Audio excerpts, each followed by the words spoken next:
Hey y'all, so about a week ago I did a video on the Agatha Raisin mystery books, and I was a little bit sad because I had read the very last book in the series. It's about 28 books, and then there's two on Kindle, and I was sad because um, again, it was the last book, and the author of those books had passed away in December of 2019. And so, unless they find a really good ghostwriter, there won't be any more Agatha Raisin books. And I just kind of, you know, felt like a universe had died for me because I'd become so invested in these characters and the universe that MC Beaton had created. And so then I was at work and I was fucking around on my computer. It was about 10 minutes before my shift ended, and I somehow wound up on the website of Joanne Harris, who in the past I did a video on her Chocolat series. I called it a trilogy, and it all began with Chocolat in the 2000s, about 20 years ago, followed by the Lollipop Shoes, which is a good favorite of mine, and then Peaches for Father Francis, and that's the Chocolat series. As you recall, they made a movie out of the first book starring Johnny Depp and I think her name's Genevieve Bouchot. And of course, I'm one of those people, the book in this case is much better than the movie, because the movie sort of removed a lot of the magical element or watered it down and hidden it. But anyway, I was at her website and I saw that there's actually a fourth book in the series. So it's no longer a trilogy, it's a, I don't know what you call a series of 4 books. But anyway, it's called The Strawberry Thief, okay, by Joanne Harris. And so I read this book. Today's Tuesday. I usually do these videos for books on Mondays, but I was working on something last night. I started reading this past Friday night, and then I finished it Saturday afternoon. And I really like this book.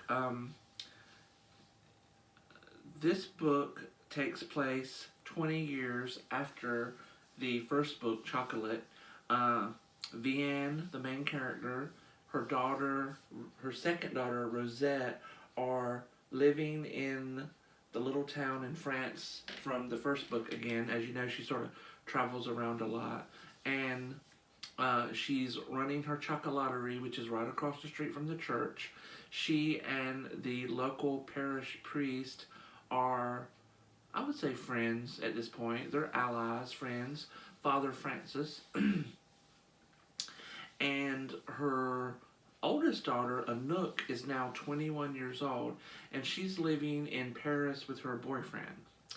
And as you know, Rosette is the younger daughter who has a condition. She doesn't really speak. She signs. She does her own sort of form of sign language, and she's really beginning to recognize her own talents for art, and she's already aware of her powers in magic. And she talks about having her shadow voice and calling the wind, which is a main theme throughout the book. And what happens is a character dies, and he leaves some of his land to his family, but he has this particular patch of land that he's fond of, which I'm not going to go into why. You'll find out as you read the book. But he leaves this particular patch of land to Rosette, and this upsets his family, his daughter and his son-in-law, who want the land for themselves because it has some value. Like, there's some really good timber on it. They believe they can sell the timber and develop the land or what have you. And so this becomes a point of conflict in the story, where the family wants this land from Rosette, and Rosette doesn't want to give it up because it's hers. And there's another character named Madame Dubois, or maybe it was Marjorie. Let's just say Madame Dubois. I think that was it. She moves in to a building in the square. I think they say in the book it's across the street from the Chocolat, but they've also said that the church is across the street from the Chocolat. So I'm guessing it may be like on an angle or something. I don't know. I don't know geography. I'm not a geographer. But anyway, this woman opens up her shop almost overnight like magic. And at first people don't know what kind of shop it is. But it turns out it's a tattoo shop. And the woman who runs it, she doesn't have any feet. She has prosthetic feet. And she becomes a mysterious character within the book. We don't know if she's an ally, is she a good guy, or is she a bad guy. And she really is a lot like Vianne herself from the first book, how she sort of blew into town on the wind, and she had her own particular style of magic and used her influence on the town. And in this book, some of Vianne's old fears come back to haunt her. If you've read The Lollipop Shoes, the villain in that book was a awesome character named Zosie de la Alba.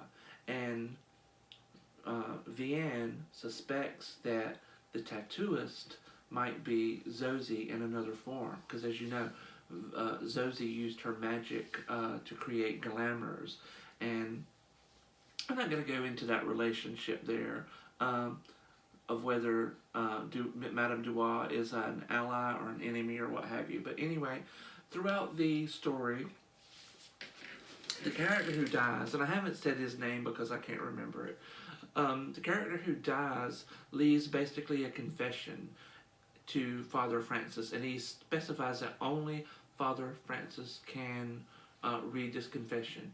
And so while Father Francis is reading this, because he'll read it a little bit and then he'll stop because he really doesn't want to read this, but he feels like as the parish priest, it's his duty. And there's some parallels with the confession that this character leaves with Father Francis's own life. Mainly, if you've read the first book, you know that Father Francis was implicated in he started a fire in which 2 people died, and he kept that a secret. And so within this book, there's a parallel between the confession that he reads and what has happened to him in his own life. And Father Francis, he really started out as a villain in the first book, and the second book he doesn't appear, but the third book, Peaches for Father Francis, he's a main character, is when we really start to see him change, and we start to see him become more humanized. He starts accepting himself for his own flaws. And in this book, in The Strawberry Thief, he still has his flaws, but he's a much nicer person. He has let go of some of his prejudices, but he's still carrying this burden of guilt because of the fire that he started many, many years ago in which 2 people died. And so in this book, he's basically forced to confront and heal that guilt that he's been carrying so that he can evolve as a human being and a minister. And so anyway, it's just a really great story. I don't want to give too much away, but if you like Chocolat, if you like The Lollipop Shoes, if you liked Peaches for Father Francis, I think you'll really like The Strawberry Thief. It sort of sums up the series, and I was a little disappointed when I went online after I read the book to read other reviews and stuff.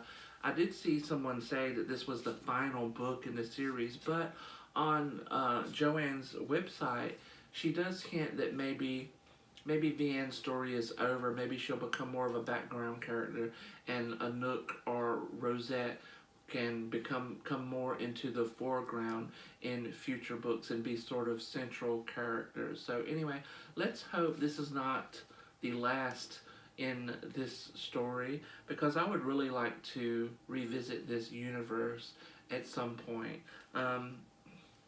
Anyway, that's my review. I hope you enjoyed this. If you've read any of these books, use the comment section. Let me know what you think. If you've read The Strawberry Thief, let's talk. Anyway, until next time, as always, make good decisions, do good things, be good people. I thought I turned it off. It's not working. I'm about to get my fat ass up.